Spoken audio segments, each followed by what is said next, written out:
in communication with Southern California.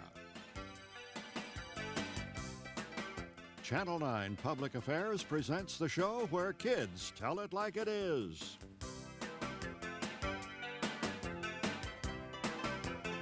Teen Talk. Good morning, everyone.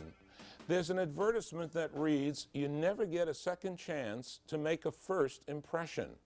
But to be able to make a lasting impression, wouldn't that be wonderful?" Well, it can be done, and it's easier than you think. I'm Joseph Feinstein, and welcome to Teen Talk, the program that asks the burning question, will etiquette ever come back in style? Well, we're joined by a panel of young people who say resoundingly, yes, it will. And all of them are students at a school called Lasting Impressions. Perhaps they'll make a few impressions on you this morning. Welcome, panel. Welcome to Teen Talk. Tell me, let's start off by finding out why you went to Lasting Impressions and what you're finding there. Nikki, why don't you tell us, why did you go there? Well, first of all, my mom is one of the owners of Lasting Impressions. That will always help. That will really get you a scholarship almost to Lasting Impressions. Go ahead. Yeah, I think it's really neat because it's a lot different than most modeling schools. I've been to other places like John Robert Powers and other places, and it's different. What's the difference? They teach you more about manners and how to learn more about yourself, not just role model. Well, I think learning about yourself is the key of everything in this life, and especially not only learning about yourself, but liking yourself. And we'll talk about that aspect of it. Savannah, you look like a young lady who does like herself, and you went through the whole program, right? Yes. What did you learn? What was the reason you decided to go to Lasting Impressions? Well, actually, I knew Nikki from school, and she was telling me about it, and I was really interested in it. Yeah. And I learned mostly about myself, things I didn't know that I had inside, and it was Like really interesting. What kinds of things did you have inside that you didn't know about? Talent, the ability to talk to other people without being embarrassed, without hiding feelings, and that's a valuable thing to discover. Was it a good thing when you discovered it? Yeah, it is. It helped me to really get along with the people in the class better also. Really? Yeah. In what way? Well, I had a hard time communicating with a large group. Nice change. I Yeah. had a hard time rather than I have a hard time. Yeah. Nice. Go ahead. And it just taught me that I can get along in a group. Sure you can. You're in a group of 8 of us here, and you're doing fine so far. You're doing beautifully. Let me turn to this side of the room. This is unreal. The fact that all 4 of you young ladies are 13 years old. I mean, that blows my mind because you look so mature, absolutely mature. Alaire, why are you at Lasting Impressions? Well, Jennifer, my friend, was telling me about it because she knows Debbie and Yvonne. Everybody knows somebody around here. And so she was telling me about it, and it sounded really interesting, and I had been wanting to do more modeling and commercial arts, and so I decided to check it out. It was really exciting. Really? Well, let me tell you, as I looked through your course of study, I found a lot of time is spent with a word that may seem dead to us today. The word is manners and etiquette. And do these things mean anything to you today as a result of your time spent? How about it, Heather? Yes, I think that manners are very important. Why? And it's because whenever you first meet someone, it's important to make a good first impression. Yeah, you can't make a second impression on that first time. Go ahead. And people, I think they pay attention to manners a lot. I think they do. I think they do. There's a book that was written by a man named Leonard Zunin, and it was called Contact, the First 4 Minutes. And he says that in the first 4 minutes, the impression that you make on another person has a very important role on the relationship forever and ever. And that if the other person likes you, or if you join in and connect, that things will really work beautifully. How about for you? Was manners an important word for you? Yes, because it really helps you get along with other people. It really does. It makes a very good impression on everyone. I mean, even if you don't really meet them. Yeah. And I think that's very important to be liked and to feel good about yourself, because you know that you're making a good impression on everyone. Well, with all due respect, and all talking about the manners and the etiquette and all that sort of good stuff, when, I was a teacher for 32 years, and when I would go down to the lunchroom area, manners and etiquette were thrown right out the window. I mean, in the real world, I don't see too much of that. Do you see too much of that, Erin? No, at school, I mean, everyone's pretty much laid back. It doesn't really matter to them what other people think. Mm-hmm. But to me, I mean, it matters to me because I want to make a good impression on people, and I want people to think highly of me. So they say, pass the mustard, please. What do you do? Would you please pass the mustard? Would you please?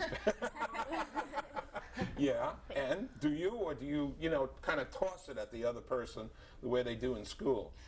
No, I think it's important to have manners, and I give it to them nicely. Do you speak nicely to your teachers? Yes, I do. Really? Yeah. And call them by Miss or Mr. and not Jerk or other names, No? Really? I'm good about Okay. All right. So what do you learn? What do you learn that you don't learn in school at Lasting Impressions? What are you learning, Jennifer? Well, it's not, I wouldn't really call it much of really a school, because when you think of school, you think you don't really, some people don't really enjoy themselves, but I've always enjoyed myself. I look forward to coming, and I've learned a lot. And it's Give me really one fun. thing that you've learned that you're really happy about. Well, other than friendships, Yes. well, I've had a lot of friendships, new people I've met, and I'm not as shy as I used to be. And I used to be shy all the time, and I hated it. You mean we couldn't get you to come on a show like this a couple of weeks ago? Well, I don't know. I wouldn't feel that comfortable. All right, well, I'm glad that you're comfortable now. We got to be comfortable with our sponsor. Obviously, Lasting Impressions can be of use beyond parties or the dinner table. We'll talk about how it can literally make the difference if you want to be successful as an adult when we come back. You want to come back with us. Come on back.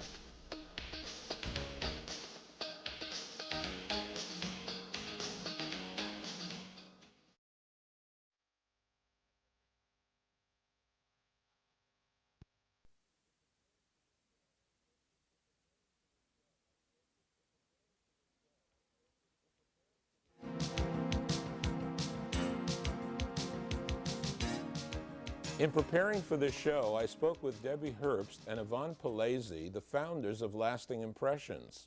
I got the distinct impression from them that there is much more here than just manners and please pass the mustard. What are some of these deeper lessons you're beginning to understand from Lasting Impressions? Trang, what are you understanding now that you've been through the program? Well, I say the program is very important for teenagers. It's help bring out this self-confidence within oneself and courage. Before I went there, I was very shy and withdraw. I was very, stage fright. Stage fright. Yes. Uh-huh. And in there, I learned to express myself, talk openly. I am now a little bit nervous, but I'm making it. That's okay. It's okay to be nervous. I'm nervous too. No, but the fact is that that's a nice thing to know about yourself. And forget about that stage fright and forget about that nervous stuff because, you're doing just fine. You're here and you're doing just fine. You and Jennifer both, I think you're doing beautifully. What have you learned, Amy, from all this experience? I've learned to have more confidence in myself and to be a little bit more graceful and more poised instead of being a klutz or Yeah, tell me dropping about things Amy all the the time. klutz. What was the last klutzy thing that you did that you can remember doing? And I can't really remember anything right now, but I have done some fairly klutzy things. well, let me tell you something about that. That is not only, it's very normal and human to be klutzy because one of the things that happens when you're 11, 12 years old is that the body starts to grow at a fantastic pace. And you're just not used to how much longer your arms have become or how much longer your feet have become. So when you reach out, you do a Chevy Chase, and you start rolling all over yourself only because your body is growing at a pace way beyond your ability to understand. One of the things that I found was that goal setting seems to be an important part of the program. How have you changed or modified some of the goals you've set for yourself? Savannah, what have you done about some of your goals? I remember thinking about goals that I had for myself, and Like then what? Finishing high school. Just and simple goals like going home and doing my homework. And in the process of going home, I just totally forgot about them, and I didn't follow through with any of them. So after taking 3 months of lasting impressions, I followed through with my goals, and I remember also I write them down now. You in do the write 'em morning, down. write my goals down. what was the reason you decided to change? Why did you change? I mean, here's Yvonne and Debbie are telling you all these things, and I've been telling my students lots and lots of things, but that doesn't mean they necessarily heard me or listened to me. Why did you listen to those two ladies? Because school is a lot less impersonal than what the class was. We were very close and personal, and it was easier to take instructions from them, who I was so close with, than from school. That's the way I felt when I sat down with them. We had breakfast one morning for a couple of hours and talked about this whole program and about getting arranged for the program. And I got the feeling that they were vitally interested in you people, that they really care, that the caring is something important. You've got one of these people as your mother. You can, on national television, what would you say about Mom? And keep it clean. Go ahead.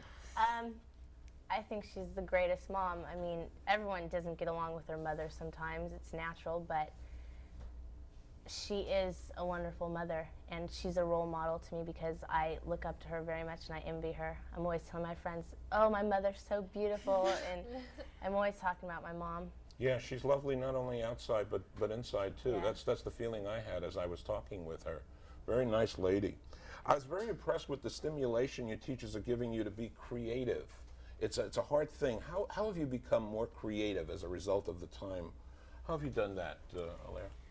Well, I've learned, we had a class one day where we spray painted little hearts and put flowers and stuff on them and used what we wanted. Yeah. And I think that opened kind of the doors, because I do stuff like that now and give them as presents and stuff. Really?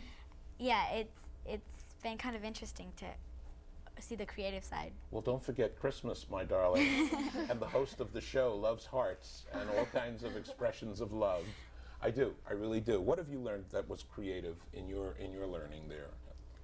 Well, I remember making the heart, and now, I mean, I realized that I can actually do things on my own. They taught me that I can make gifts for people, and I can express myself by making things instead of just saying them. You can't know how much people love those kinds of expressions. A letter to Mom or a letter to Dad, a way of saying I love you, not when their birthday is and not for their anniversary or Valentine's Day, just any time, sometime in the middle of nowhere. Right. I was on a cruise ship recently. I was lecturing on board the ship, and one day we landed in Costa Rica, and everybody had gone out for a tour, and I was sitting on board the ship almost by myself in this big, huge card room, and I sat down and I wrote my daughter a love letter. Susie is pregnant now, and she's going to have a baby in May, and I'm very excited about becoming a grandpa, and the feeling of wanting to let her know how much I love her and how happy I am for her and Paul is really something very important to me. Yeah. Sometimes you can't express things in words. You have to, you can't just say it. Sometimes you just express it by... Yeah, very important. Sometimes we have to express things in a commercial, too. Out in the real world, it takes every ounce of energy and resource to make it big. When we come back, I want to ask our panelists how what they've learned at Lasting Impressions today will give them that all-important edge tomorrow.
One of the techniques I use in my counseling practice with the parents and young people I work with includes role playing. Do you incorporate role playing in your classes, and how does it help? I was told you do some improvisational work too. Alaire? Yeah, a couple times we think of a skit to perform with someone using bad manners to teach us the exact opposite, to teach us good manners. Right, it's not nice to pick your nose at the dinner table, right? Things of that sort. Or like what, for instance? What would you say? Well, we did rudeness on the telephone, and we had rudeness at the table, and different stuff like that. All right. What do you remember, Heather? I remember reading scripts, and we'd memorize them or just read it, and it was really fun. Like you could be another person. Who did you find yourself being?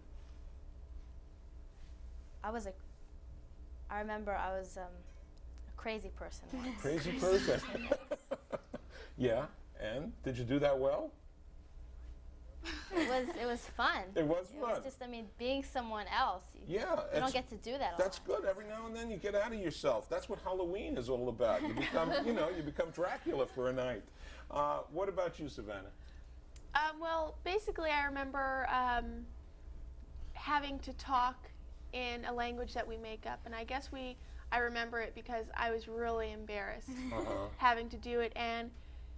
But we learned that you can communicate with other people without having to talk and say the words that you want to say, just by your expressions, your voice going up or down, and we had to look around each other and make up a conversation around the circle. Ixnay on a octay, right? Ray, yes, that's the way we do it today, Ray. How has poise and good manners helped you? What do you now know about poise and good manners? Well, I used to be a tomboy. You were a tomboy? Yes.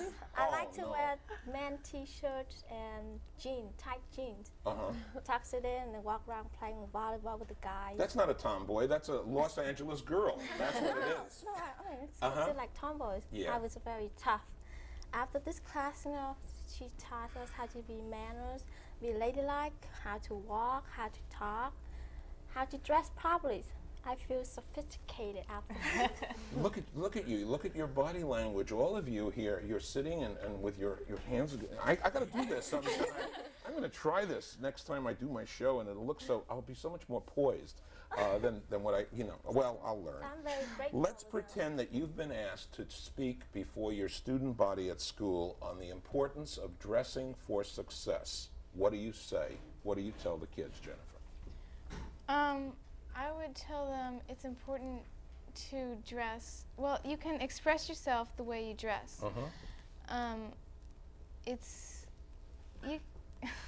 What does your outfit tell you about what you wore today down to the studio? Well, like I was noticing this today, Amy. What she's wearing, it looks like she's ready to go to work or something. She looks sophisticated. She's come to work on Channel 9. That's right. And Heather also, and a lot of other. Really? I think you girls look lovely. I mean, really lovely. You dressed beautifully. We've got all kinds of wonderful colors. What would you say to your student body, Erin? Well, if you wear something business-like, like dark clothing, gray clothing, you're really strict, or you're serious. If you wear like lighter colors and colorful things, you're real bubbly and just. I will never forget one of my students at school, at Grant High School, who came every day with shoes and stockings and a skirt or a dress and blouse. She looked lovely. Every day she really, really looked lovely. I want you to finish this sentence for me, panel. The single most lasting impression for me during my 3 months training is, Savannah? Relationships. Explain. Being able to express myself to people, not only with talking, but the way I dress, how I talk, how I walk, how I sit, expression. Nikki, the most lasting single impression from lasting impressions is? Probably my attitude. I think it's helped my attitude a lot. In what way? learning to become more patient with people, because I don't have a real, Especially your mother. Yeah. You're right. just everything, get along with people. The single most wonderful impression for me of lasting impressions is? I've gained more self-confidence and I'm more comfortable around people. Great, great, great. I'm really happy to hear you say that. We'll be back with some final thoughts in just a moment.